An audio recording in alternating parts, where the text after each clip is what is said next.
Hidden behind, in the shadow of the Karen Reed trial, lies a heart of the matter far beyond what many perceive to be a few corrupt LE, possibly framing the girlfriend of a fellow officer for homicide.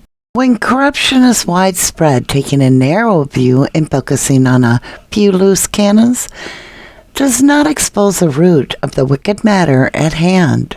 As I learned of the tragic death of Sandra Birchmore and her heartbreaking life story, I began to do my own research, and what I discovered was absolutely mind-blowing. In 2011, at age 13, Sandra excitedly joined her local youth LE Explorers program, where kids are connected to LE to inspire them to join the force in their future. This is where she met Officer Matthew Farwell, according to internal affairs investigation, allegedly grooming her over the next 2 years. In 2013, he began an inappropriate sexual relationship with Sandra when she was only 15 and he was 27. Hundreds of digital messages and explicit exchanges between the pair over the course of several years were discovered during the investigation, according to Stoughton Police Chief Donna McNarma. In order to be fully transparent, I am here publicly to disclose the results of an internal affairs investigation ordered by me, which uncovered serious misconduct on the part of former Stoughton police officers. What I'm about to brief you on is something deeply troubling to me as a human being and as a police chief. Chief McNarma went on to report that Matthew's twin brother, William Farwell, is also accused of having multiple inappropriate relationships with Sarah Birchmore, whom he also attempted to introduce to other men. He allegedly exchanged multiple explicit messages and photographs with Birchmore while he was on duty. Another former deputy chief with the Stoughton Police Department, Robert Devine, leader of the after-school program at Stoughton Middle School, and Joshua Hill with Abington Police Department were also allegedly being investigated due to possible inappropriate relations with Sandra as well. It turns out the Secretary of State's office made a mistake in its redactions and revealed the name of the fourth former Stoughton Police Department officer. His name is Joshua Hill. He's with the Abington Police Department. And this hits home for me because I invited Josh into my home shortly after the death of my son. A white pigeon, an injured white pigeon, showed up at my house. It was brought to my house. I have a TikTok video up with Joshua in it on my profile. He was the animal control officer. He was also a school resource officer. Matthew Farwell, William Farwell, and Robert Devine have since resigned from the department. McNarma said the results of the investigation were shared with the police chief where Joshua Hill is employed, and he was placed on paid leave while his supervisors began their own investigation. Matthew Farwell, although married, allegedly continued his relationship with Sandra over the years and was the last person to see her alive in 2021. Security camera footage shows Sandra's last proof of life in the lobby, entering an elevator to her apartment. A short while later, Matthew Farwell is captured on the same security camera entering the lobby and using the same elevator to Sandra's Canton apartment. Matthew Farwell didn't deny he went to visit Sandra. He told investigators he went to her apartment to call off the relationship and engaged in what Matthew later called a, quote, pretty nasty argument, according to McNarma. A few days later, February 4th, 2021, Sandra was found hanging in her apartment. Investigators took her clothing and biological material from her body for a sexual assault kit. and preserved fetal tissue because Sandra was pregnant. The following day, February 5th, an internal investigation began into Birchmore's death and any potential misconduct committed by members of the police department. After the internal investigation was completed, Norfolk County spokesman David Trop issued a statement, quote, "After state police detectives and the medical examiner found no evidence of foul play in the death of Miss Birchmore, the Norfolk District Attorney's Office referred information developed in the death investigation. It should be noted that in light of Miss Birchmore's death at age 23, the investigation to date has not developed a prosecutable statutory rape case against any individual. It is now being reported that 3 of the XLE are being sued by Birchmore's estate for wrongful death and a complaint that accuses him of engaging in a, quote, near-decade-long scheme of grooming and repeated assaults, which culminated in her death. News sources are reporting that those named in the Birchmore wrongful death complaint are Matthew G. Farwell, 38, a married former Stoughton police detective, patrolman's union president, and a father. His twin brother, William Farwell, also a now former Stoughton police deputy, and Robert C. Devine, 52, a former deputy chief in Stoughton, who previously led the department's youth program. All 3 resigned from the department in 2022 and deny allegations in the civil suit. The lawsuit also accuses Matthew Farwell of having sex with Birchmore when she was 15 years old and he was 27. If true, those actions would constitute statutory rape, as the age of consent in Massachusetts is 16. Records show the state police asked Farwell to provide a DNA sample in 2021, and he declined. Given the connection between Birchmore and the 3 former Stoughton police officers she met through the youth program, the lack of testing of the samples as alleged by Dr. Batten does not seem to fit with any standard practices that I am familiar with, said Donna Perkins, a former state prosecutor who now practices law in Dedham. It screams red flag, Perkins said. But Perkins said in Birchmore's case there was, quote, reasonable suspicion to pursue DNA testing, and investigators have several options of obtaining samples from people who decline to provide them voluntarily.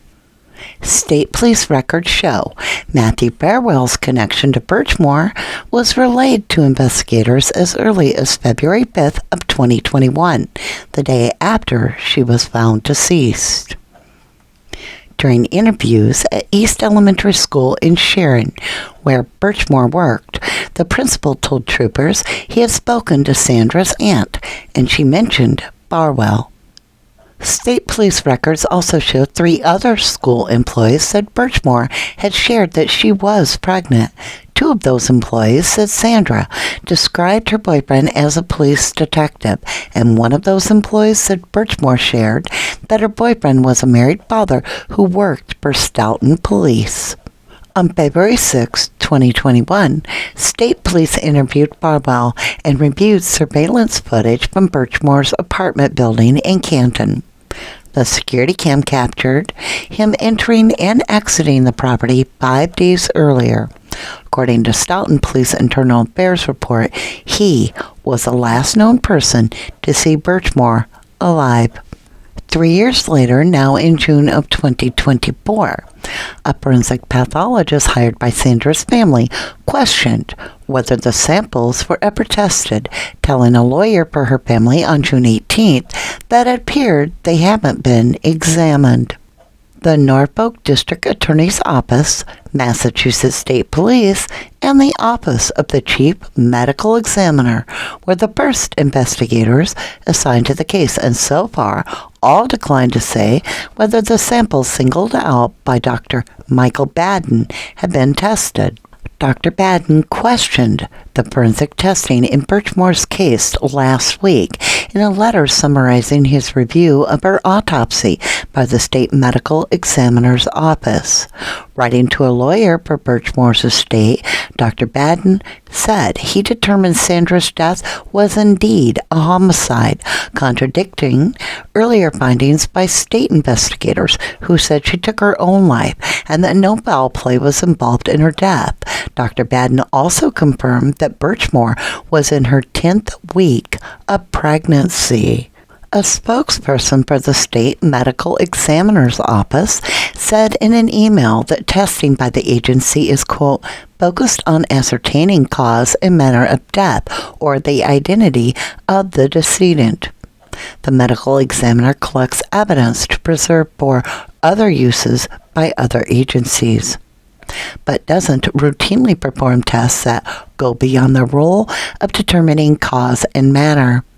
Decisions about whether to perform additional testing are made by district attorneys or police working for them, the spokesman said. David Traub, a spokesperson for Morrissey, said forensic and DNA testing was conducted, quote, on items with the potential to produce evidence of the potential crimes being investigated, but didn't provide specifics. Other items have been preserved, he said. No criminal charges have been filed in the case at this time. However, the FBI and the Attorney General Office have launched their own investigation into Birchmore's case.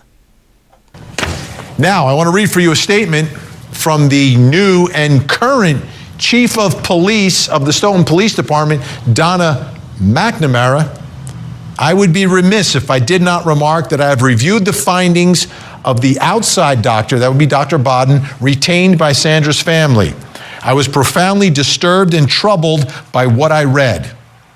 While I'm not a trained medical examiner and I'm not qualified to draw any direct conclusions, the findings certainly warrant further examination at the highest level.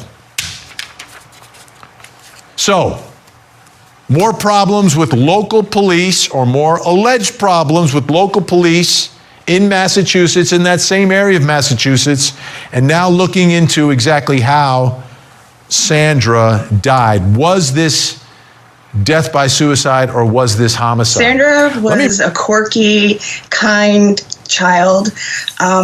She grew up in Stoughton, Massachusetts, and she was excited that she was pregnant and about to have a baby. She would tell anybody that she was so excited to have this child. And that is part of the reason why people didn't believe that she did this to herself.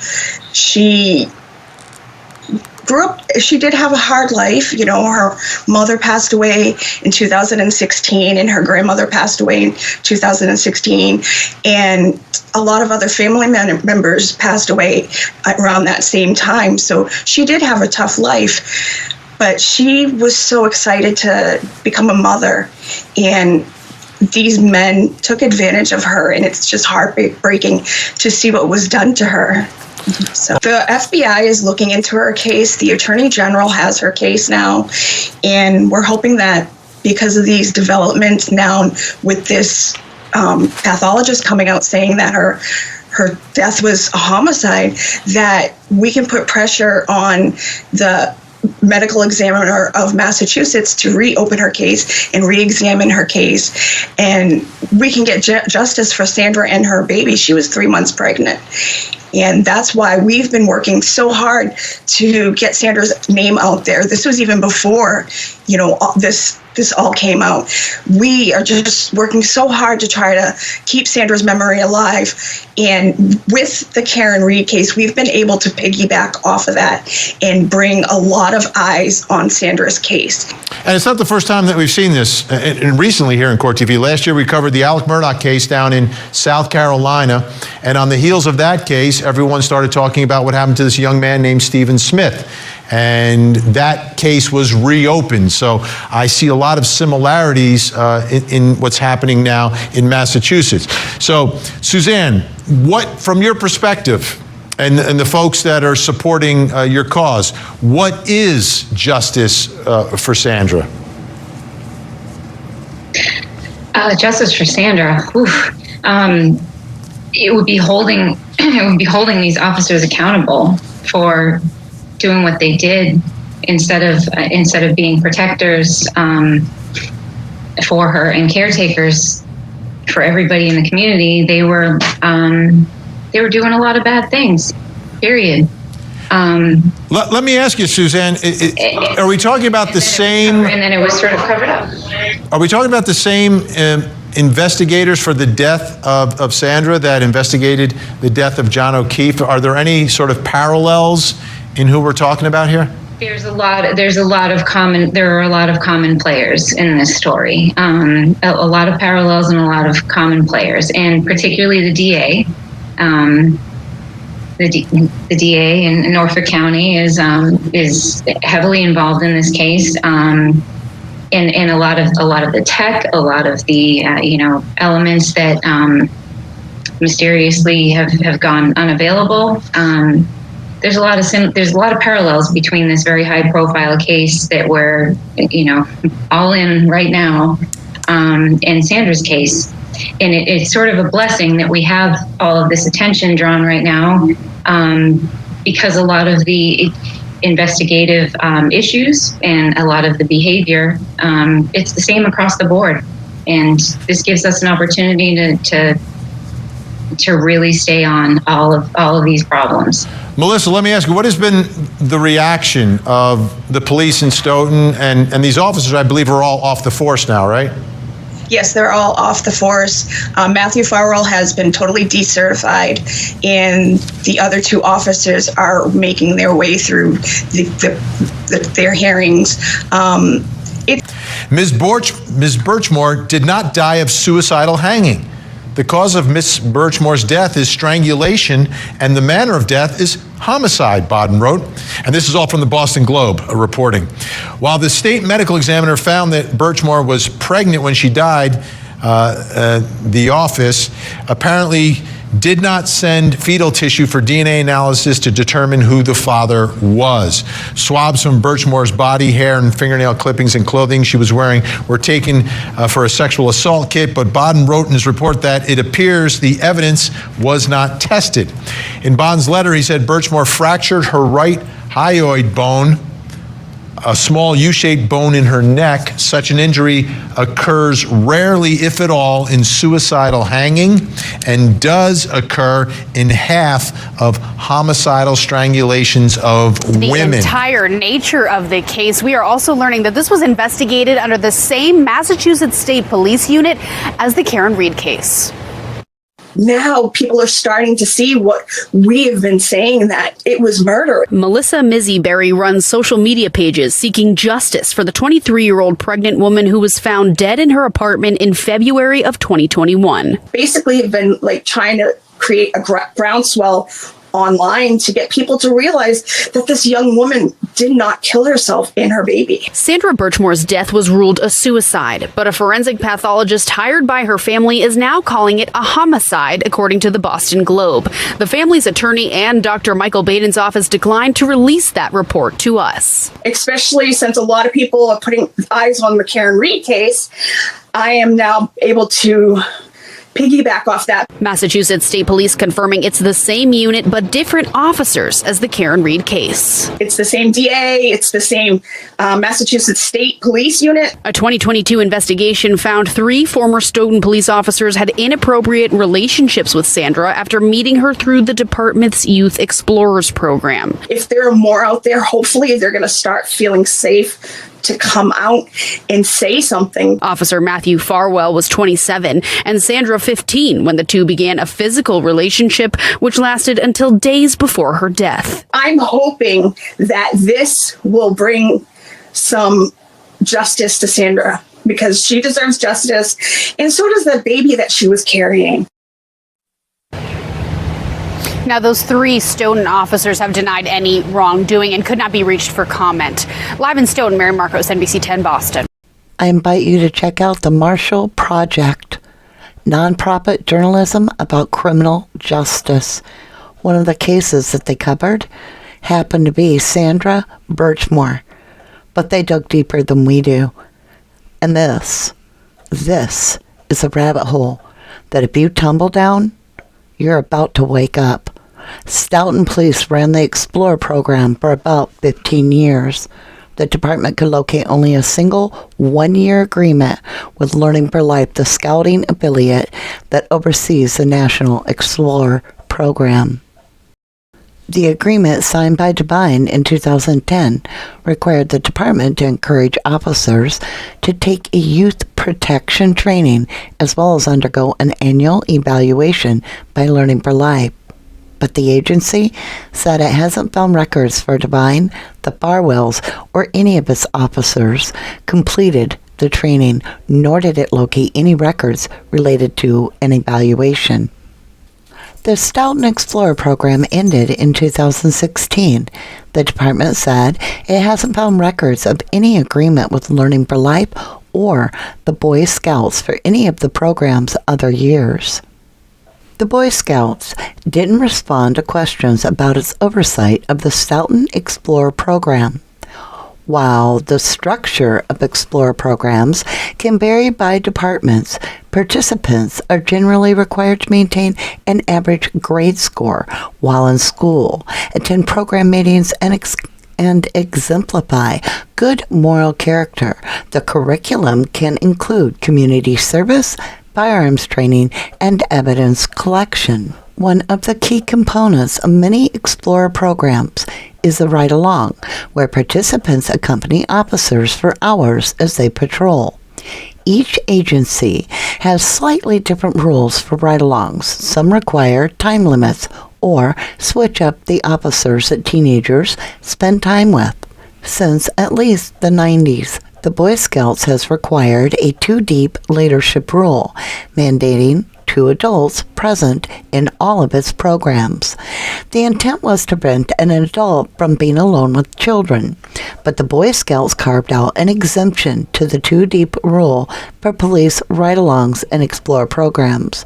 Explorers are allowed to ride alone with an officer, though they must be at least 18 to do ride-alongs after midnight, according to documents on the Learning for Life website. What could possibly go wrong? One adult, no supervision, said Timothy Kosnop, a lawyer who has represented thousands of clients, including Explorer participants, suing the Boy Scouts for sexual abuse. Attorneys for the Boy Scouts responded by calling child sexual abuse a, quote, broad societal problem. This abuse can occur anywhere, even in scouting and Explorer programs, the attorneys wrote in a court filing. They argued that the organization wasn't responsible for the abuse, she alleged, because the officer had violated Explorer policies. The officer was sentenced to 30 months in prison. In 2022, the Boy Scouts agreed to settle with more than 82,000 people, most of them men, who said they were abused as minors in scouting programs. The scouting organization did not say how many Explorer cases are part of the settlement, which is now about $2.5 billion. The Marshall Project breaks this down in so many examples. I invite you to go to themarshallproject.org and continue with this research. Now, let's switch over back to the past. If we go back to July 17, 2020, which would have been approximately 7 months prior to Sandra Birchmore's death, Stoughton Police gave a warm goodbye to Animal Control Officer Joshua Hill, who did everything from wrangling snakes to caring for lizards. A little goodie and archive from the Stoughton Daily Gazette. This was dated September 15th, 2014. Stoughton. Just 6 years ago, if outside law enforcement agencies were at the Stoughton Police Headquarters, they were likely there from the FBI investigating the department. But change has swept across the department. This week, Jason Jackson and Eric Bottle, police sergeants from Jenks, Oklahoma, came to Stoughton to learn. The department has gone from federal probes and prison time for corrupt officers to a leader in law enforcement circles. Deputy Chief Robert Devine met Jackson and Bodle through the FBI Law Enforcement Executive Development Association program. Devine is an instructor. "It's been good for me professionally, but good for the department as well," said Devine. "I literally can't make this up." A recent post about officers from Jinx has 30 likes and a comment that reads, "Nice job, Deputy Chief Devine." When Chastity took over, he set out to provide better training and better leadership for his department. "I talked about a culture of accountability," Chastity said. Before taking the top job in Stoughton, Chastity served as lieutenant and commander for the Framingham Police Department's Bureau of Administrative Services. He has more than 30 years' experience in law enforcement. He rolled out a strategic plan that tackled issues and created a more disciplined police force. It didn't take long for the officers to latch on to Shanty's philosophies. Shortly after he took over, Chastity swiftly dealt with Officer Richard Bennett. Bennett resigned after an investigation revealed he lied about going to a local strip club while on duty and in uniform to have his picture taken with adult film actress Bridget the Midget Powers. New policies were instituted to ensure that mistakes of the past won't be repeated. Stoughton. The duties for Stoughton Deputy Police Chief Robert Devine have been altered after an extramarital affair resulted in graphic photos of him and his alleged mistress being sent to the police, the arrest of an Easton woman, and an ongoing state police investigation, court records show. Stoughton Chief Police Chastity said Tuesday that, quote, "modifications have been made regarding the role of the 42-year-old Devine, who told state police he had a months-long affair with Tiffany Overstreet, 30, of Easton, that went sour according to court records." Devine is second in command in Stoughton and acting chief when Chastity is away. Overstreet was arrested December 18th by state police and charged with 3 counts of violating harassment prevention orders taken out against her by Devine and his wife in October. Overstreet was arraigned in Stoughton District Court and released on personal recognizance. The case has been transferred to Dedham District Court. The matter has led Chastity to take on some of Devine's work and prompt at least one police expert to question whether Devine should stay in his position. But Chastity stood by the deputy chief, saying Devine is, quote, "the victim in this case," and terming the situation a personal matter. "He is ensured due process," says Chastity. "He is a victim, and when the case finds its way to court, the truth and all the information that is circulating will come out. And what will happen is there will be an assessment like everything. We'll assess as we do move downstream." Devine emerged as a leader in the department in the wake of an FBI corruption probe that resulted in the conviction of several Stoughton officers. The probe ended in 2010. Devine had also been the department's spokesman and has worked as an instructor in the FBI's Law Enforcement Executive Development Association program. Chastity said Devine, who made $122,695 in 2014, will step back from his spokesman's duty while the investigation, which has involved the Norfolk County District Attorney's Office, continues. Quote, "This matter is being handled appropriately and transparently and will be handled according to what the public expects from us," Chastity said. Quote, "There are modifications to his responsibilities, but no leave because he has done nothing wrong." Court documents obtained by the Enterprise this week detail a clandestine relationship between Devine and Overstreet that started in fall of 2013 and eventually reached both his family and the department. By summer of 2014, Devine wanted to end the relationship and began receiving harassing and threatening messages, he told investigators. Devine contacted state police in November after an email containing graphic photos of him and Overstreet was sent to his police co-workers and their spouses, the police report states. Devine's wife is a police officer in a different community. Devine told state police that he continued to contact Overstreet even while the harassment prevention orders were in place, quote, and that he did initiate some of the contact, including meeting for dinner at one point. Trooper Sean Quirk wrote in December 18 report. Overstreet told police that during this time she and Devine, quote, continued to have a physical relationship, the report states. The meetings, according to the report, came after Overstreet had threatened to commit suicide if Devine, quote, abandoned her. Court records show that a week before her arrest, on December 11th, Devine and his wife requested the court, quote, immediately rescind the harassment prevention orders against Overstreet. In light of the revelations, an expert in law enforcement questioned Devine's ongoing role as a department leader.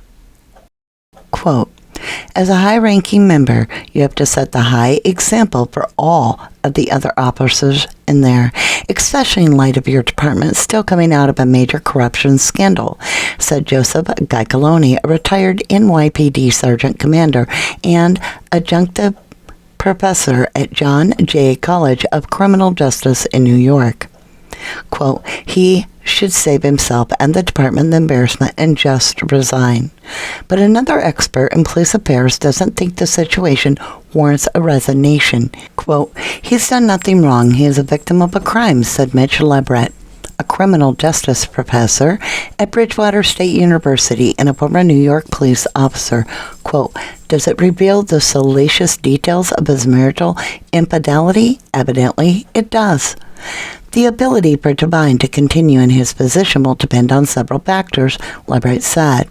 Quote, if he is a competent individual and he's an effective commander, it may take some time, but he may be able to continue in his position, Leverett said. It's going to depend on several factors, the political culture of the town and the relationship he has with the police chief and the details of what transpired.